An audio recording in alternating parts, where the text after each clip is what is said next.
Hey everybody, we're back with another great read aloud. This story is called The Stonecutter, A Tale from China. Absolutely. Have you ever wished you were as bright as the sun, or as strong as the wind, or as mighty as a mountain? Well, what would you do if you were? Long ago, in a faraway land, there was a stonecutter who made his living doing stonework for other people. Each morning he would climb the great mountain near his home to look for the finest stone. Then he would carry the stone down the mountain, cut it to the right size, and polish it so that it shined. The stonecutter was very good at what he did. His cuts were sharp and accurate, and he was known for building the finest walls in the land. Even though the work was hard, the stonecutter was content with his life.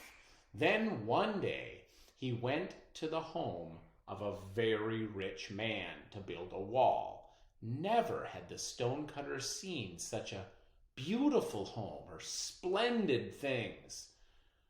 Why couldn't he be wealthy too? Here's a picture, I bet, of that wealthy house. All right.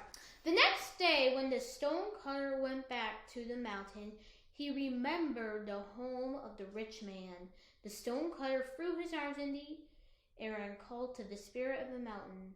"Oh, mountain spirit," he said, "you've given me all I need to make a living.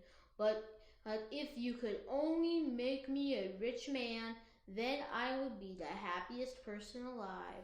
The earth gave an abrupt shake, and a voice rumbled from inside the mountain. "Your wish is granted!" Then the voice was still. When the stonecutter returned home that day, he found his hut had been turned into a grand house filled with fine furniture. His wish had really come true. The stonecutter enjoyed his wealth for many days, and then one morning he saw a prince riding in a royal carriage. Oh, what is a rich man compared to a prince? Wondered the stonecutter. If only I could be a prince, then I would be both happy and mighty. Again the mountain shook and rumbled, and in the blink of an eye, the stonecutter was turned into a royal prince.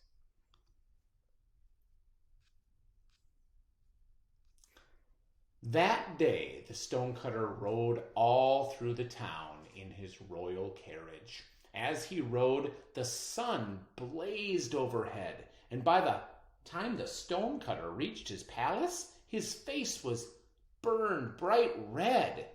"A prince is mighty," said the stonecutter, "but the sun, is even mightier. If only I was the sun, then I would have all the power." Where am I? Right there. Okay. Again the mountain rumbled, and the stonecutter's wish came true. He was turned into the sun in the sky, and he burned so brightly that he scorched the grass beneath him. But when a cloud passed by and hid his light from the earth, the stonecutter was unhappy again.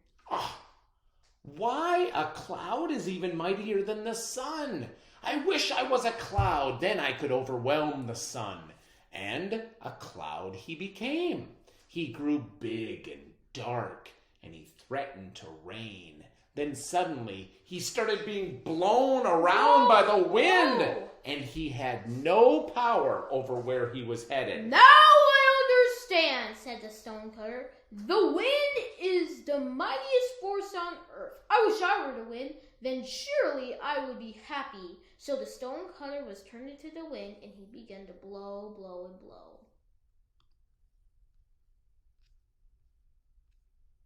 The stonecutter blew the leaves right off the trees. He knocked people off their feet and blew papers up into the sky. He made waves rise so high that ships could not sail.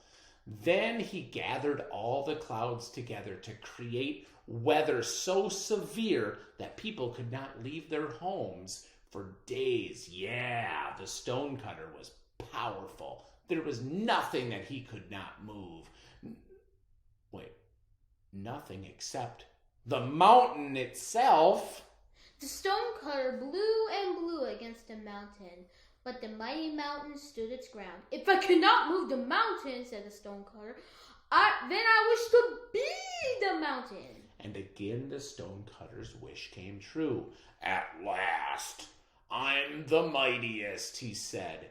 And then he looked down below him and saw a tiny man cutting away at his stone. No! Cried the stonecutter. Can it be true? Can a man really destroy a mountain? Oh, I wish I were a man again.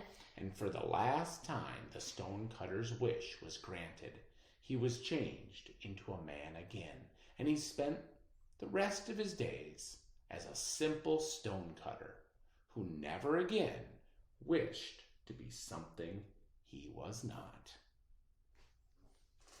Thanks, everybody. We hope you enjoyed the story. Bye now.